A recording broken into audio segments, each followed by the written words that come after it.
राधे राधे दोस्तों, आप सभी का स्वागत है आपके अपने चैनल धार्मिक सार में। आज हम आपको सुनाएंगे चार देवरानी जेठानी की जितिया व्रत की कहानी। अगर आप हमारे चैनल पर नए हैं तो प्लीज़ हमारे चैनल को सब्सक्राइब करें, वीडियो को लाइक करें और ज़्यादा से ज़्यादा शेयर करें। बहुत समय पहले की बात है। एक गांव में चार देवरानी जेठानी रहा करती थी। तीन जेठानियों की संतान थी और जो सबसे छोटी वाली देवरानी थी उसकी कोई संतान नहीं थी। इसलिए सब उसे बांझ कहकर पुकारते थे और बेचारी को कभी भी तीनों जेठानियां रसोई घर में भी नहीं जाने देती थी। तीनों जेठानियां मिलकर के उसका बड़ा मजाक उड़ाती, बड़ा उसे ताने दिया करती थी, उसे डांटती फटकारती रहती थी। बेचारी चुपचाप सुनती रहती थी क्योंकि वह भोली भाली थी। तीनों जेठानियां बड़ी चंट और चालाक थी और चौथी वाली सबसे छोटी बहू को एक नौकरानी से भी ज़्यादा बदतर सलूक उसके साथ किया करती थी। लोग नौकरानी के साथ भी अच्छे से पेश आते हैं, लेकिन वह तो उस चौथी बहू के साथ अच्छे से बातचीत तक भी नहीं करती थी। सभी बाहर के काम छोटी बहू से कराती थी और नौकरों की तरह उससे काम लेती थी। और उसकी सास थी, वह भी उसे गाली गलौज दिया करती थी, कभी भी उससे सही से बात नहीं करती थी।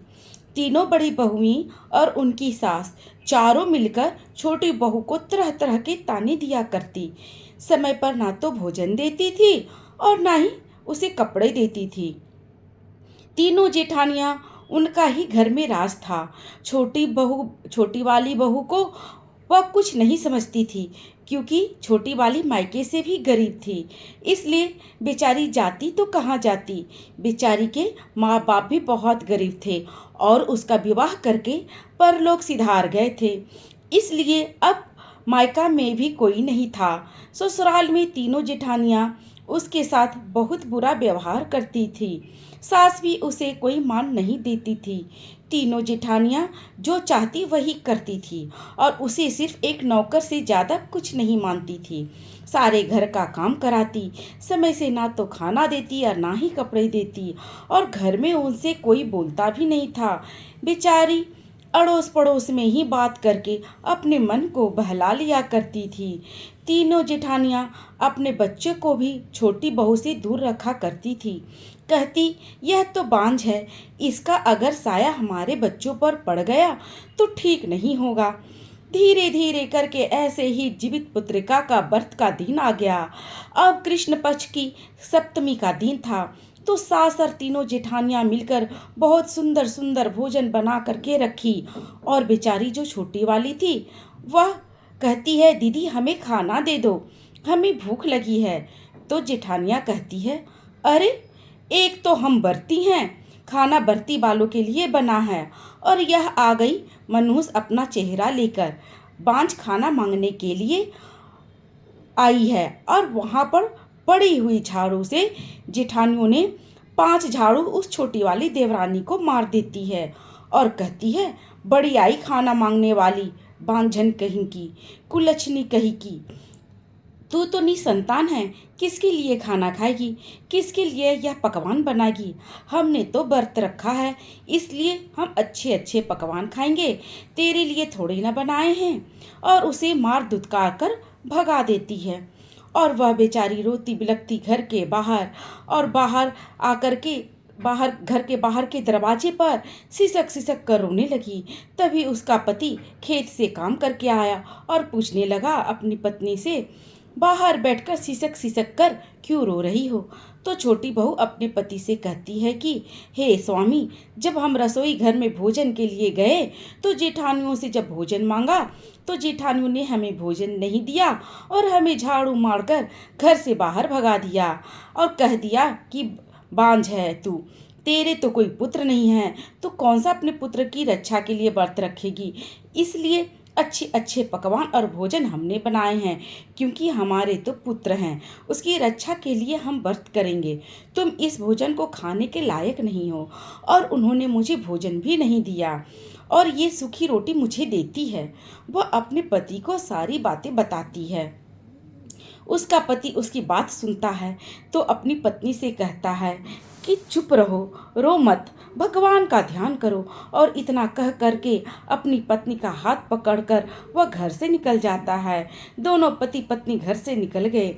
चलते चलते रास्ते में एक नदी पड़ती थी और नदी के पास रुक गए। जब नदी के पास एक पोल के नीचे पति पत्नी दोनों बैठ गए तो पत्नी कहती है, हे स्वामी, आप मेरे ही कारण घर छोड़ आए हैं और इस नदी के किनारे आप आकर रुक गए हैं। यहाँ कोई जीव जंतु आएगा और हमें तो अपना भोजन बना लेगा तो कोई बात नहीं, हम तो इस दुनिया से चले जाएंगे। मेरे लिए तो कोई नहीं रोएगा, क्योंकि ससुराल में भी मुझे कोई मान नहीं देता और मेरा मायके में भी कोई नहीं है। यदि आपको कुछ हो गया तो आपके माता पिता, भाई भाभी और भाइयों की संतान है। उसका पति कहता है, अब तो मेरा भी इस संसार में कोई नहीं है, बस मेरे लिए तू है, तू ही मेरी अर्धांगिनी है। तो मैं दुख में तेरा साथ कैसे छोड़ सकता हूँ। तेरे साथ ही जीना है और तुम्हारे साथ ही मरना है। अपने पति की ऐसी बात सुनकर छोटी बहू मन ही मन प्रसन्न हो गई कि हे प्रभु, तुमने मेरे स्वामी जो ऐसे दिए हैं जो मेरे दुख को समझते हैं। धीरे धीरे आधी रात हो गया। जितवाहन देवता घोड़ा लेकर नदी के तट पर चारों तरफ घूम रहे थे और चक्कर लगा रहे थे। तभी दोनों पति पत्नी बैठे वहां पर भोजन कर रहे थे। जब दोनों पर जितवाहन देवता की नज़र पड़ती है तो वह पूछते हैं कि तुम दोनों कौन हो और इस सुनसान जगह पर नदी के किनारे तुम दोनों यहाँ पर क्या कर रहे हो। तो दोनों पति पत्नी बोले, हे महाराज, आप पहले अपना परिचय दें, उसके बाद हम बताएंगे। उनको मन में लग रहा था कि यह कोई चोर है, घोड़े पर सवार होकर आया है। फिर वह कहते हैं, हम जितवाहन देवता हैं, हम तो इस लोक की रक्षा के लिए जन्म लिए हैं। चारों कोना घूम रहे हैं कि कौन दुखिया किस हाल में, कौन कहाँ कैसे है, और मेरा नाम जितवाहन है। यह बात सुनकर छोटी बहू बोली, हे महाराज जितवाहन भगवान, हे प्रभु, हम एक बांझ हैं, मेरा कोई भी संतान नहीं है और संतान ना होने के कारण मेरी सास और मेरी जेठानियाँ मुझे भोजन नहीं देती है और हम दोनों पति पत्नी घर से निकल गए हैं। मेरी जेठानियों ने मुझे झाड़ू से मारा है। छोटी बहू की दुख भरी कहानी सुनकर जितवाहन देवता को दया आ जाती है। वह अपने घोड़े से नीचे उतर जाते हैं और अपनी चादर में बंधी हुई 4 रोटियां छोटी बहू को दे देते हैं और कहते हैं, यह 4 रोटियां तुम खा लो। और जितवाहन देवता कहते हैं कि इसका भोजन कर लेना, कल अष्टमी है, कल तुम पूरे दिन निराहार रहना और कुछ भी मत खाना और नवमी के दिन व्रत खोलना, इसी रोटी से व्रत खोलना। यह बात सुनकर छोटी बहू कहती है, महाराज यह तो बासी भोजन हो जाएगा। तब जितवाहन देवता कहते हैं, नहीं नहीं, ऐसा नहीं है, तुम्हें पता चल जाएगा। यह बात सुनकर उसी नदी के किनारे दोनों पति पत्नी रह गए। बेचारे दिन में भी भोजन नहीं किए और पूरी रात भी भोजन नहीं किए। दूसरा दिन सप्तमी भी बीत गया। आधी रात थी, भोजन कोई भी पति पत्नी ने नहीं किए। सप्तमी बीत गई, अष्टमी भी बीत गया। अष्टमी के दिन छोटी बहू निराहार बिना जल के दोनों पति पत्नी भूखे प्यासे रहे, क्योंकि पत्नी ने तो व्रत रखी।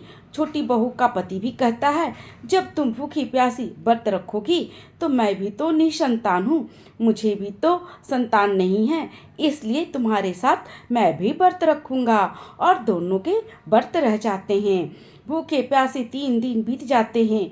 दोनों के व्रत करने के बाद शाम का समय हुआ तो सभी लोग जो आसपास की गांव की औरतें थी पूजन करने के लिए नदी के किनारे पर आई और बहुत सारी स्त्रियां और माता बहनें पूजा करने को आई। तो वह बेचारी गंगा स्नान करके हाथ जोड़ करके बीच धारा में खड़ी हो गई और खड़ी होकर छोटी बहू भगवान से प्रार्थना करती है, हे भगवान, मैं अभागन बांझन इस जल में खड़ी हूँ और मेरे लिए भी विचार कर दीजिए। बेचारी शाम की पूजा की, भगवान से हाथ जोड़ करके विनती की। उसके पास ना तो धूप थी, ना ही दीप और ना ही पूजा की कोई सामग्री थी, ना ही चढ़ाने के लिए फल और ना ही श्रृंगार था। गंगा माता को चढ़ाने के लिए भी बेचारी के पास कुछ नहीं था, इसलिए वह चुपचाप जल में खड़ी रही। दोनों पति पत्नी सवेरे होते ही जब लोग स्नान किए, पूजा पाठ करके सब व्रत खोले, तो यह दोनों पति पत्नी जो है वो भी पूजा पाठ करके व्रत खोलने के लिए चादर में बंधी हुई रोटी खोलकर देखने लग गए।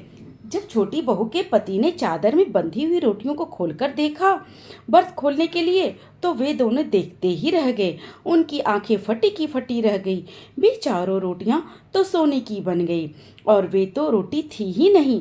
वो अपने पति से कहती है, छोटी बहू ने, हे स्वामीनाथ, यह तो रोटी है ही नहीं, इसे देखिए ये तो टूट भी नहीं रही है। यह देखकर उसका पति प्रसन्न हो गया और प्रसन्न होकर कहता है, अरे यह तो सोने की रोटी है, हमने तो रात्रि में देखा ही नहीं। यह रोटी है, यह क्या है?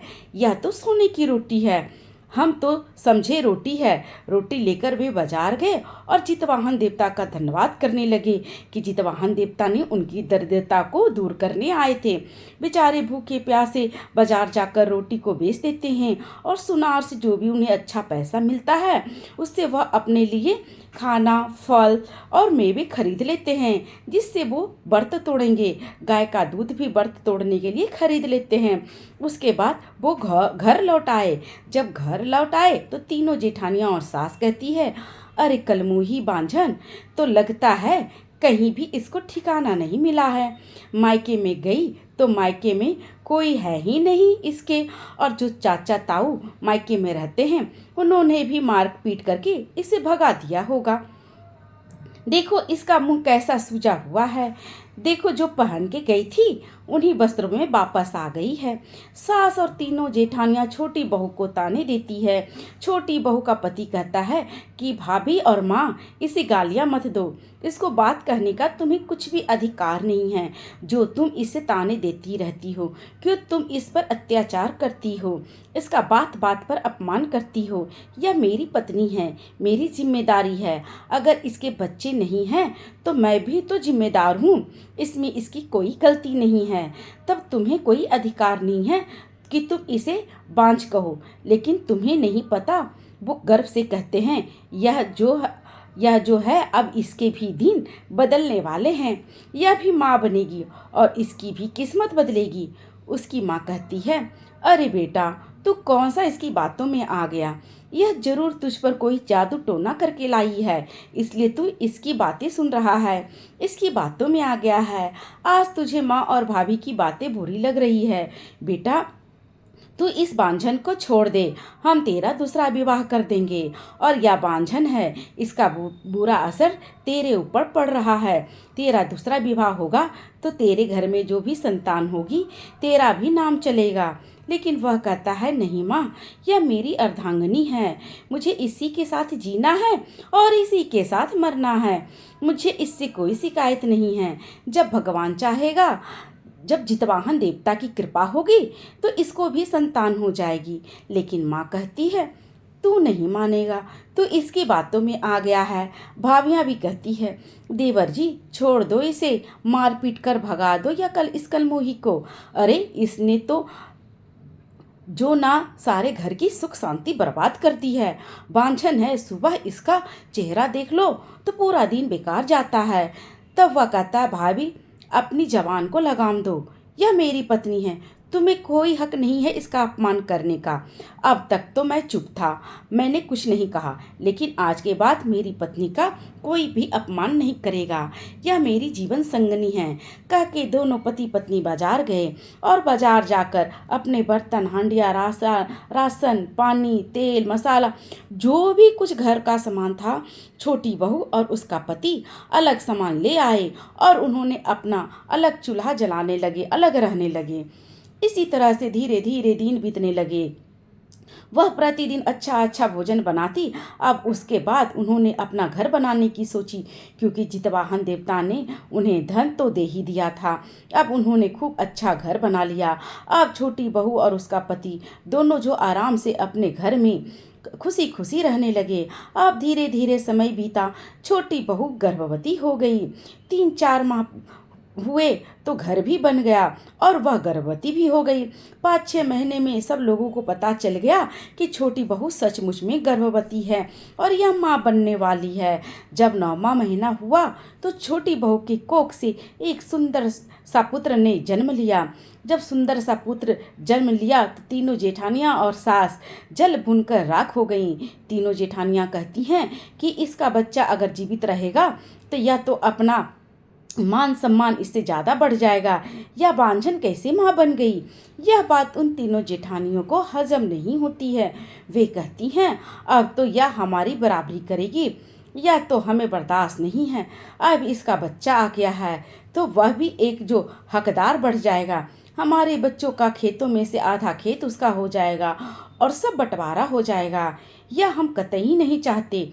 यह तो बांझ थी और बांझ ही ठीक थी, और यदि यह माँ बन गई तो हमारा मान सम्मान तो खत्म हो जाएगा।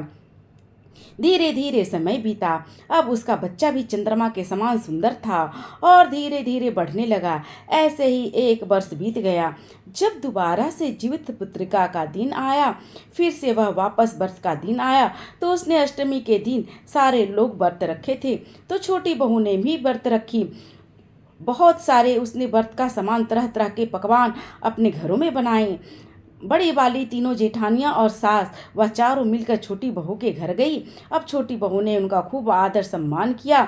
जेठानियाँ उसके घर आई है, लेकिन उसके मन में क्या चल रहा था इस सबसे छोटी बहू अनजान थी। उनको खूब मान सम्मान देती, बैठाती और तरह तरह के पकवान बनाती और उन्हें खिलाती, उन्हें खाने के लिए बोलती। लेकिन वह बोलती है कि आज तो हमारा व्रत है, और बच्चे की गोद में लेकर उसे बहुत प्यार करने का नाटक दिखाती है और कहती है कि आज जो तुमने व्रत रखा है, तुम एक काम करो, मैं बच्चे को घर ले जाती हूँ। तीनों जेठानियाँ प्यार से बच्चे को घर ले आती है और कहती है तुम व्रती हो, पकवान बना रही हो, इसलिए यह हमारे घर में दूध पी लेगा। अब तीनों क्या करती हैं, छोटे बच्चे को घर ले आई और दूध की कटोरी को लेकर और उसमें तीनों जेठानियाँ उसमें जहर मिला देती है और उसको पिलाने लगती है। छोटी बहू का बेटा था, लेकिन वह बेटा दूध पीता ही नहीं है और वह जोर जोर से रोता है। तो छोटी बहू जाती है और अपने बच्चों को गोद में लेकर घर आ जाती है। तीनों जेठानियों ने बहुत कोशिश की थी कि बच्चे दूध पी ले, लेकिन बच्चे ने दूध नहीं पिया। उसके बाद क्या होता है कि जेठानियाँ दूध की कटोरी वहीं छोड़ देती है और तीनों अपने कामों में लग जाती है। और कहते हैं ना कि जो कोई दूसरे के लिए गड्ढा खोदता है तो वह उस गड्ढे में खुद ही गिर जाता है। इसलिए तीनों जेठानियाँ जब काम में लग गई और छोटी बहू के बेटे ने दूध नहीं पिया, छोटी बहू अपने बच्चे को तो घर ले आई थी और उधर जो तीनों जेठानियाँ थी उनके बच्चे खेलते खेलते घर आ गए और घर आकर जो कटोरी में रखा दूध तीनों पी गए। अब तीनों के बच्चे दूध तो पी गए और दूध में मिला हुआ था जहर। अब तीनों बच्चे जो है तड़पने लगे और जमीन पर गिर गए, उनके मुंह से झाग आने लगी।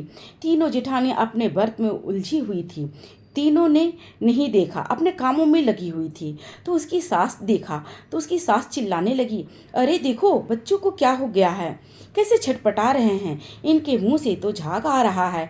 तीनों जेठानियाँ आई और कहने लगी, अरे या तो हमारे बच्चे तड़प रहे हैं या तो जहर वाला दूध पी गए हैं। मैंने तो छोटी बहू की संतान को मारने की कोशिश की थी, मैंने उसे गोद में लेकर उसे मारना चाहा, लेकिन वह मरेगा कैसे, वह तो मर ही नहीं सकता, उस पर तो भगवान जीवित वाहन की कृपा थी। अब उन्हें अकल आ जाती है, रोती हैं और पश्चाताप करती हैं, हमने छोटी बहू के बच्चे को मारने की कोशिश की, वह तो मरा नहीं, लेकिन हमारे बच्चे ने उस दूध को पी लिया और हमारे बच्चे की ये हालत हो गई। अब तीनों जेठानियाँ और सास मिलकर छोटी बहू के पास जाती है, रोती है, बिलखती है और कहती है छोटी बहू से, बहन हमें माफ़ कर दो, हमने तुम्हारे बच्चे को मारना चाहा, तेरे साथ बहुत अनर्थ किया, लेकिन आज हमारे पाप हम पर ही भारी पड़ गए। भगवान ने हमारे साथ जो हमारे कर्म की सज़ा दी है और हमने जो तुम्हारे साथ बहुत बुरा किया है, आज मेरे बच्चे तड़प रहे हैं और हमारे बच्चे को बचा लो बहन। छोटी बहू कहती है कि क्या हो गया दीदी।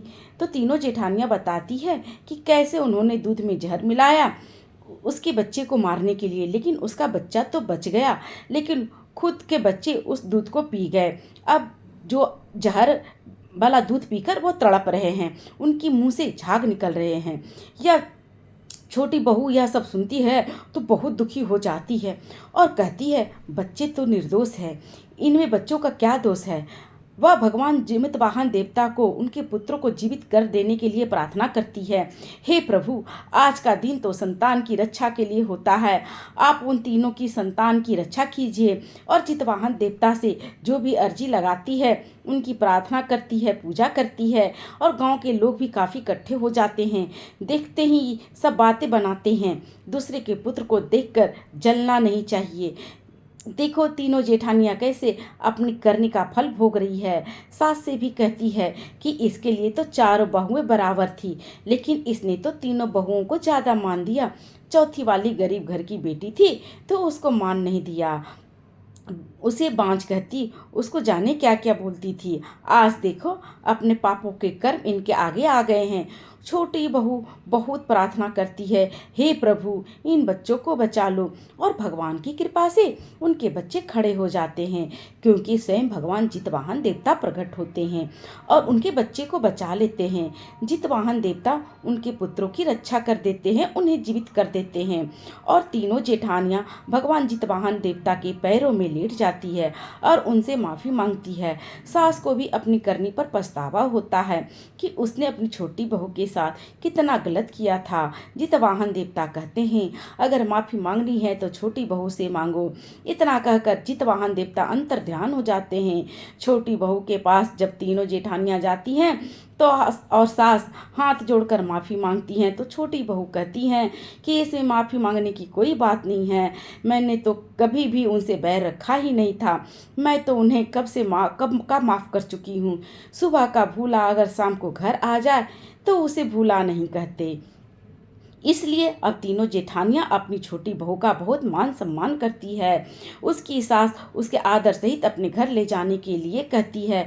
तभी छोटी बहू कहती है, माँ जी, अब हम घर द्वार तो अलग हो ही गया है, आपका जहाँ जी चाहे वहाँ पर रहिए, हम यहीं रहेंगे। इस तरह से तीनों जेठानियाँ अपनी छोटी देवरानी का खूब आदर सम्मान करती है। गांव के लोग भी कहते हैं कि देखो कितनी सती थी, बच्चा भी हो गया, घर द्वार भी बन गया। जिसकी जैसी नीयत होती है भगवान वैसे ही बरकत करते हैं। जितवाहन देवता का व्रत छोटी बहू हर साल करती, उसका बेटा तो स्वयं जितवाहन देवता का दिया हुआ था, तो भला उसकी रक्षा स्वयं भगवान कैसे नहीं करते, उसका कोई बाल बाका भी कैसे कर सकता है। हे जितवाहन देवता, जैसे आपने छोटी बहू के बेटे की रक्षा की, ऐसे ही जो यह कहानी सुन रहे हैं और जो यह कहानी कह रहे हैं, उनके बेटों की रक्षा करना। तो दोस्तों, अगर आपको यह कहानी पसंद आई हो तो प्लीज़ हमारे चैनल को सब्सक्राइब करें और वीडियो को लाइक करें और शेयर करें। राधे राधे।